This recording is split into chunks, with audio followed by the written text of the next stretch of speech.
Wala guys, mag-change oil tayo. Ayan. Ito, papalitan na yung oil filter. Pero bago nyo tatanggalin to guys, ikon nyo muna tong bolt sa ilalim. Tanggalin nyo.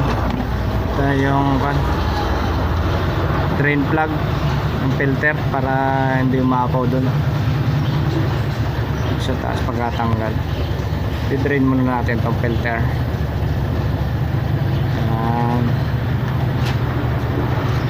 Ayan, yun, para maubos yung laman nito. Kasi pag puno guys, magkakaroon yan, magkakaroon ng dito, malalangisan kayo. Yan o. Yan, ganyan lang o. Tanggalin mo na tong bolt sa ilalim ng filter. Saka nyo tatanggalin yung oil filter.